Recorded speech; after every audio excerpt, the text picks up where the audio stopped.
Depuis quelque temps, je me suis lancée dans une analyse du fonctionnement financier de mon couple et j'ai décidé de le raconter à travers ce podcast. Vous avez sans doute déjà été en couple. Qui payait quoi ? Est-ce qu'il y avait une maîtresse ou un maître de l'argent ? Je m'appelle Titiou Lecoq et vous écoutez Rends l'argent. J'ai enfin organisé mes finances. Mais oui, on n'aura pas fait tout ce podcast pour rien, mes amis. J'ai même des preuves sonores.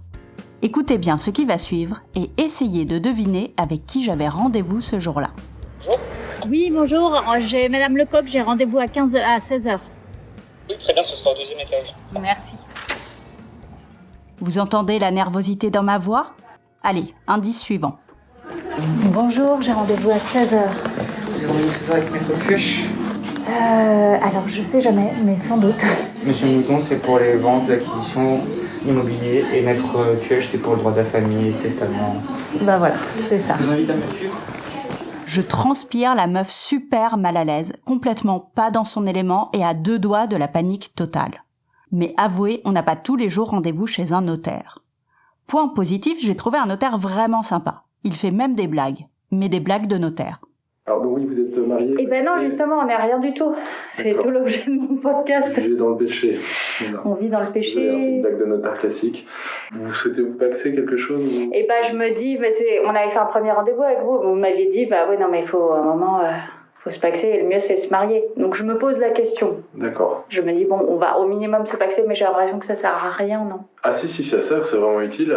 Ça sert à Paxer, vous pouvez en fin de compte vous léguer certaines choses comme des droits de jouissance, on appelle un usufruit. Et ça, on peut pas le faire si on n'est pas paxé. Alors vous pouvez le faire, mais vous allez payer 60% de droits de succession sur un droit de jouissance ou un usufruit, ça n'a pas d'intérêt. Donc il faut être paxé pour finalement recevoir, mais recevoir gratuitement, sans payer de fiscalité au trésor public. Voilà, en fait, un pax sans testament, c'est assez limité parce que vous n'êtes pas héritier l'un de l'autre. Donc l'intérêt, c'est de faire un testament pour que vous soyez bénéficiaire au moins d'un droit de jouissance sur la maison, sur la moitié appartenant à monsieur en tout cas. Et le fait d'être paxé vous permet de ne pas payer de droit de succession. D'accord. Et le mariage, ça fait quoi en plus ? Le mariage, alors, outre le côté romantique, j'imagine, alors je suis pas marié, mais j'imagine, qu'à ce côté-là, non, après je plaisante, c'est plutôt, il y aura les réversions de retraite.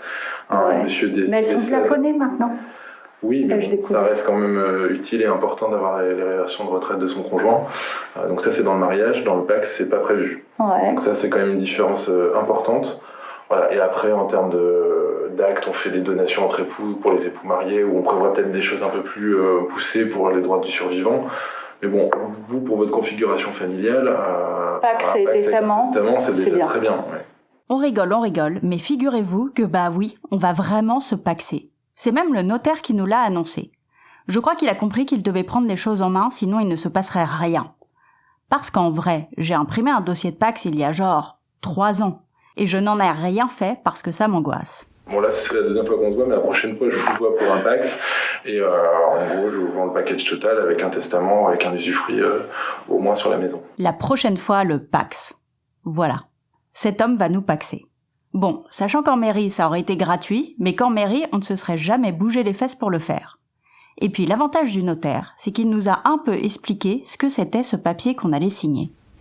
Donc oui, c'est gratuit en mairie, le pax. Oui, c'est gratuit en mairie. En gros, vous cochez une case, je veux une indivision, je veux une séparation de biens. L'un ou l'autre.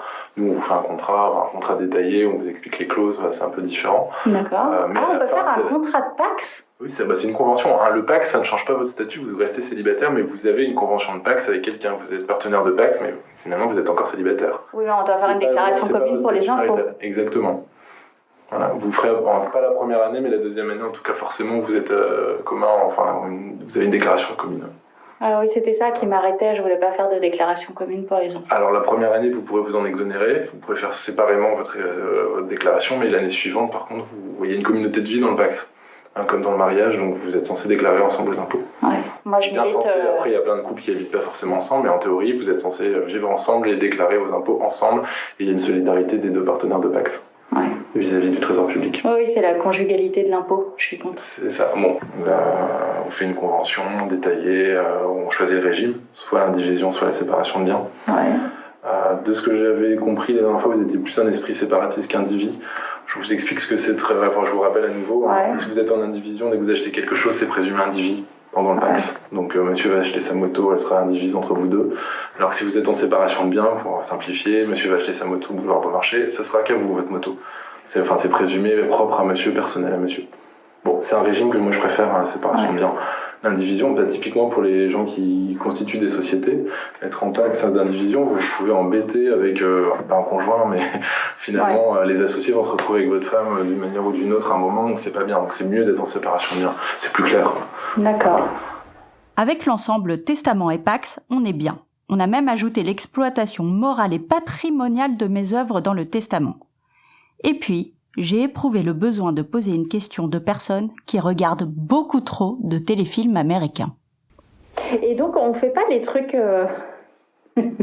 Excusez-moi, alors là, on part sur les trucs américains, mais on ne fait pas le testament où je lègue tel objet à telle personne. Vous voyez, ça s'appelle des legs particuliers. C'est-à-dire que vous laissez par exemple la main à votre légataire universel de délivrer ma Harley Davidson à Robert, ma collection de la Pléiade à Katharina. On peut faire ça. Ah oui, ça arrive souvent.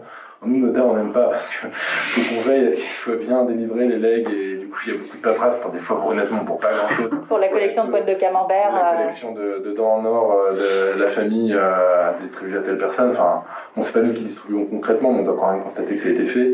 Des fois, c'est quand même beaucoup de boulot pour vraiment des bêtises. Mais je comprends l'aspect personnel, ce genre de choses, donc on le fait, c'est notre rôle en fait, de s'assurer ça. Donc on peut réfléchir et vous dire s'il y a des trucs... à telle ou telle personne, vous pouvez le rajouter, c'est ça que je ne voulais pas proposer. Parce qu'il y a du monde, il y a votre mari, il y a vos enfants déjà, mais effectivement, la collection de timbres, ce que vous voulez, vous pouvez le... si je veux laisser un truc pour mes neveux, enfin tu vois, ça peut être un truc... c'est tout à fait bien. Tu penses que j'ai rien à laisser, je le vois très bien. Il faut faire attention aux petits legs comme ça, parce que si les legs ont quand même une valeur importante, en tout cas plus de 1 500 € que la personne n'a pas forcément un lien de parenté, ils vont commencer à payer des droits de succession, ils vont payer 60% de droits. Donc je sais pas, il y a une personne à 15 000 € que vous voulez léguer au meilleur ami de Johan, le meilleur ami il n'a pas de lien de parenté, il va payer 60% sur la différence entre 1 500 et 15 000. Donc faut réfléchir à ça. C'était joyeux cette discussion sur nos futurs trépas. Et ensuite, oui, il y a une suite. La semaine suivante, on a eu rendez-vous avec un conseiller de la Banque Postale pour ouvrir non pas un, mais 2 comptes joints. Un pour le crédit immobilier et un pour les dépenses de la maison. Je n'ai pas enregistré la rencontre à la poste, mais sachez que j'ai découvert ce jour-là que même la forme du chéquier était un truc genré. En gros, on dit au conseiller que pour le compte crédit immobilier, on n'a besoin de rien, mais que pour le compte dépenses communes, on veut 2 cartes bancaires et un chéquier. A priori, pas de souci. Et là, le conseiller nous demande quelle forme le chéquier. On s'est regardé avec mon compagnon un peu emmerdé. On avait l'impression qu'on avait pensé à tout, sauf à ça, la forme du chéquier. Et là, le conseiller, nous voyant hésiter, nous explique. Ah les femmes, elles préfèrent souvent le chéquier qui se découpe sur le côté parce qu'il y a plus de place pour noter des choses dans le talon. C'est un chéquier plus grand, mais c'est pas grave parce qu'elles ont des sacs à main. Alors que les hommes, ils fourrent tout dans leur poche. Le chéquier, il tient pas, alors ils préfèrent le chéquier portefeuille, celui où les chèques se découpent par le haut. Même les chéquiers sont genrés. Sortez-moi de ce monde. Donc nous voilà titulaires de nos comptes joints. J'ai ensuite mené une expérience vraiment intéressante. J'ai compté. Genre tout. J'ai calculé toutes nos dépenses. C'était un peu fou. J'ai demandé des identifiants à plein de sites pour pouvoir me connecter. J'ai récupéré de vieilles factures. Bref, j'ai mené une véritable enquête pour réussir à avoir tous les documents, pour compter précisément nos dépenses fixes mensuelles, trimestrielles et annuelles. Après, j'ai tout redivisé par mois pour faire une moyenne et voir combien on devait mettre tous les mois sur le compte joint. Ensuite, on a décidé combien chacun mettrait, sachant que celui qui gagne le plus, il va payer plus pour le budget. Et roule ma poule. L'étape suivante, ça va être primo de mettre en place les prélèvements automatiques pour que plus jamais on ne se coltine de courriers de relance qui font peur. Deuxio, de se caler des rendez-vous compta. Qu'on se dise que tiens, par exemple, le dernier week-end du mois, on prend 1 heure pour regarder un peu nos comptes et où on en est. Vous vous demandez peut-être comment le second protagoniste de cette histoire réagit. C'est vrai que je parle de mon couple, mais qu'on entend assez peu l'individu masculin en question. Je crois qu'il a un peu peur parce que ça fait très adulte. Et puis, il m'a avoué qu'il n'aimait pas parler d'argent, parce qu'il détesterait qu'on s'engueule à cause de ça. Une engueulade sur le fric, pour lui, c'est le summum du glauque et du sordide. C'était très bien qu'il me dise ça, parce que c'est après avoir posé nos névroses sur la table qu'on a pu envisager la suite. C'était nécessaire et plus sain d'en passer par là. Si on avait tout de suite sauté à l'étape de faire des comptes sans comprendre les réactions de l'autre, ça aurait été pourri. Avant de faire les comptes, c'est quand même pas mal de se raconter chacun notre histoire avec l'argent.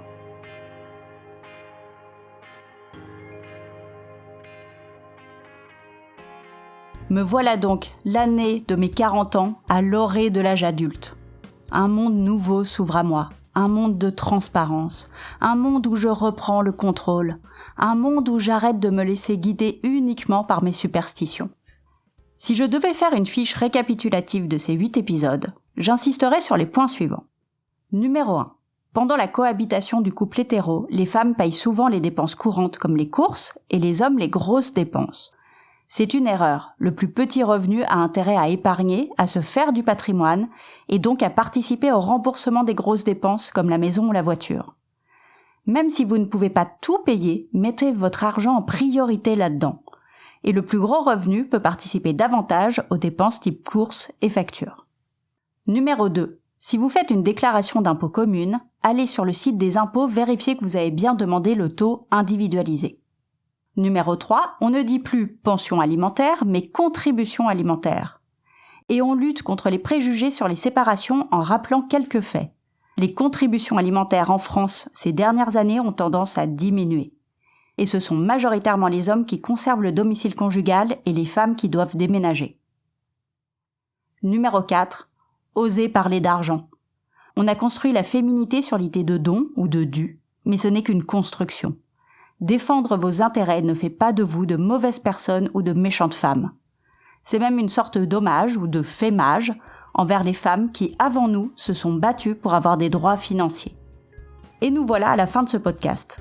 François Fillon n'a toujours pas rendu l'argent, mais j'espère que vous avez appris des tonnes de choses et que ça a permis de démarrer des discussions de couple ou entre amis. Rends l'argent saison 1, c'est fini. Si vous n'avez pas écouté tous les épisodes, vous pouvez les retrouver sur slate.fr ou sur la plateforme que vous voulez.